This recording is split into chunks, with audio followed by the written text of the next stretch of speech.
Naghahanap ka ba ng magaling na barbero? Baka andyan lang yan, malapit sa'yo. Pero pwede mo rin naman akong subukan, ano? Kahit paano naman. Meron din naman konting kaalaman na po pwedeng dumiskarte dyan sa buhok mo. Sa ganitong larawan ay madali lang naman sundan. Nakabikat sa likod, doon natin inumpisahan. Hindi man natin makuha ng 100%, pero sinisigurado ko na ito'y magugustuhan mo. Sinukat ng gunting o pang-balance yung magkabilang tabi. Ayan, sa may likod ng tenga, doon siya nakatapat, katulad doon sa ating larawan. Binasaan na natin upang umpisahan ang gilid. Ang hairstyle pong ito ay kayang-kaya ng kahit sinong veterano. Kapag ang barbershop sa lugar nyo ay pinipilahan, sumali ka na sa listahan. Pero pwede na rin ako subukan, ano? Baka sa akin iyang buhok mo.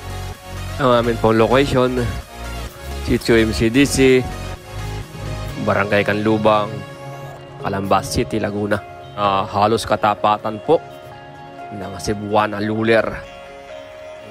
Dito po sa gilid, gumamit tayo ng uno media. Sabay tanggalin agad yung mga sobra gamit yung ating clipper overcomb technique.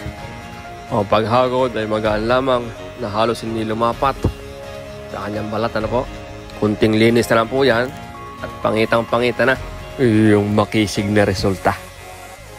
Remains ko lang po, yung pong pinakaharap niyan ay hindi na po natin kinopya na pantay ang harap, ano?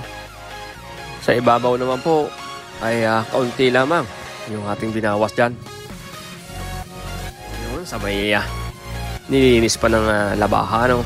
Para mas makinis.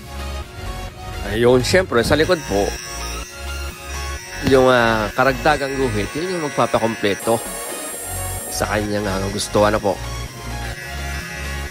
Basahin muna natin. Inasa na yung hairline.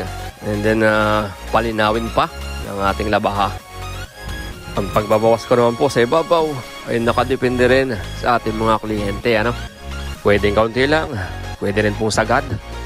Ito na po yung makisig na resulta sa kaliwa at kanan, ano? Thanks for watching, guys. Mabalik.